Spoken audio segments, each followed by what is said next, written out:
Acho que, em primeiro lugar, é garantir a sobrevivência agora, né? Então, garantir um mínimo para poder pagar os itens básicos, como alimentação, seja recorrendo ao auxílio emergencial, então correr atrás desses direitos que estão garantidos aí, que estão disponíveis como auxílio emergencial para poder passar por esse momento de crise. E em relação às outras contas, renegociar, né? A gente está em um período crítico, pandemia até o final do ano, então a população ampla ela tem o direito de renegociar as contas de água, de luz e o aluguel também até o final do ano. Os itens de alimentação também aumentaram, né? Então talvez esse dinheiro que está sobrando esteja indo para custear esses itens de alimentação. Mas se estiver sobrando, começar a se organizar para ter uma reserva de emergência, porque a situação, a gente não sabe quando é que ela vai melhorar, e ainda se ela melhorar, para que quando ela melhore, você continue seguindo nessa estratégia de organização financeira, para que em outros momentos de crise, que são recorrentes no capitalismo, você já esteja com um pouco mais de segurança financeira para poder enfrentar essa crise. Existem alguns passos que são básicos e que eu acho que são bons para todo mundo. Primeiro é entender que situação você está hoje, né? A gente, infelizmente, às vezes sabe que a situação está meio zoada, né? Não está conseguindo pagar, se endividou, está enrolado, mas a gente não sabe o número exato do quanto a gente está devendo, quantas parcelas faltam, quantas já foram, qual a taxa de juros, quanto a gente gasta todo mês, quanto a gente ganha todo mês. Então, ter esses números ajuda a tomar decisões mais inteligentes, para entender como está a sua vida financeira e tomar os próximos passos. E um outro passo é realmente começar a olhar mais pro empreendedorismo, né? E não, eu não estou aqui com o discurso de que todo mundo tem que ser empreendedor e abrir uma empresa, não. Mas a gente vê casos bem interessantes de pessoas que viram quais eram as principais competências, o que tinha de habilidades que seriam legais e começaram a abrir um pequeno negócio para conseguir uma renda extra e pagar suas contas em dia e conseguir sobreviver, né? Infelizmente essa palavra, mas conseguir sobreviver à crise.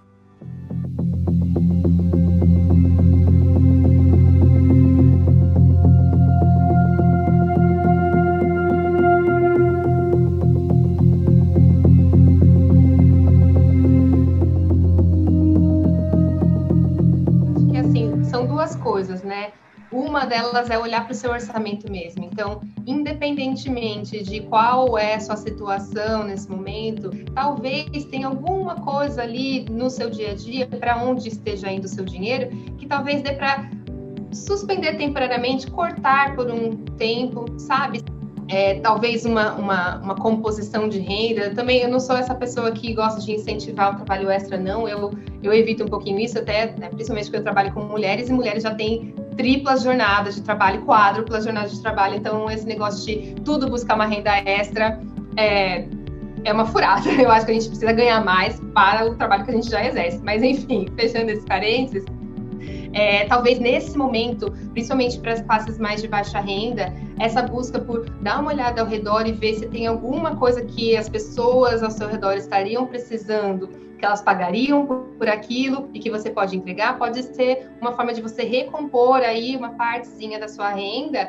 E como você está com aquela visão crítica sobre o seu orçamento, essa graninha extra pode virar uma pequena reservinha para quando o próximo imprevisto acontecer. Pode ser um mix bem, bem legal para você estar mais preparada, mais forte financeiramente daqui para frente.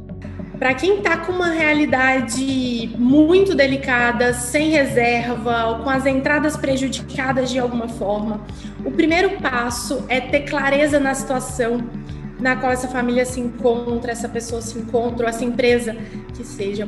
A partir disso, a gente consegue fazer um ajuste fino desse padrão de vida, das reais necessidades dessa família, porque se a gente destina um dinheiro para algo que não é tão necessário, agora a gente está aprendendo que ele pode custar caro no momento onde a necessidade bate na porta.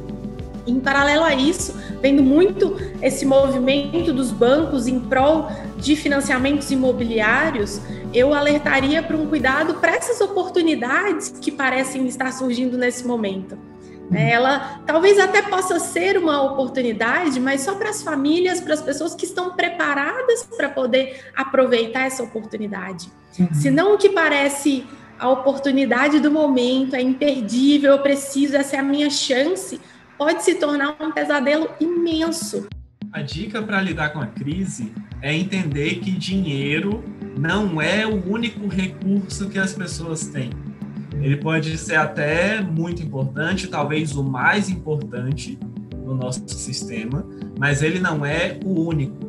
Por mais que as pessoas não tenham dinheiro, elas têm tempo, elas têm energia, elas têm conhecimento, elas têm contato com outras pessoas. Então, na hora que o dinheiro falta, você precisa ativar esses outros recursos. Você precisa usar a sua criatividade para olhar para si mesmo e para o seu contexto, entender quais são os recursos que você tem e, com esses recursos, tentar atravessar a crise e até conseguir dinheiro, que é o recurso que talvez falte nessa equação. Então, olhar para o contexto como um todo e não só para o dinheiro.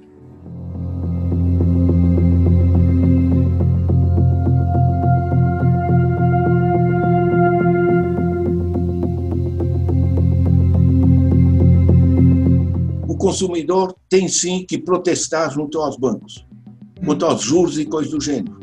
Isso é muito mais difícil, porque quando você está numa empresa e baixa o teu salário, você pode fazer greve, você pode pressionar junto com os companheiros, uma coisa do gênero, certo? Você se mobilizar contra uma agência bancária é muito mais complicado, ainda mais que tudo é online e te tiram dinheiro do bolso. Você tirar dinheiro do bolso de uma pessoa pobre, você tirar R$20 do bolso dele como nota, é difícil.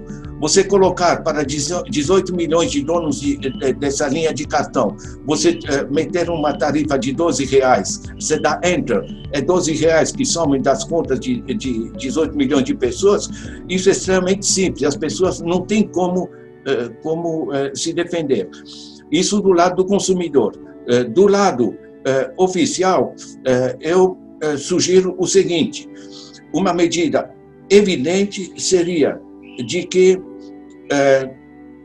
você é liberado de qualquer dívida do momento que pagou 2 vezes o que recebeu. Liberaria milhões de pessoas dessa situação de opressão. E o segundo, é muito mais produtivo você simplesmente assegurar uma renda básica. Tá? Na base da sociedade, o dinheiro não some, ele é transformado em consumo. Nesse consumo, 40% já volta para o Estado. Mas isso dinamiza a atividade empresarial, o que gera outros tipos de impostos e gera um aumento do emprego. O IPEA calculou que de R$1 colocada, por exemplo, na Bolsa Família, gera um aumento de R$1,78 do PIB.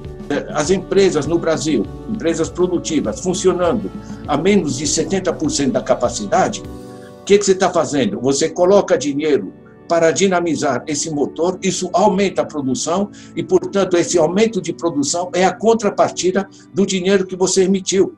Então, isso aqui é bom senso. A gente sabe o que deve ser feito, o problema é que nós temos uma fragilidade política conhecida e uma ausência de Banco Central.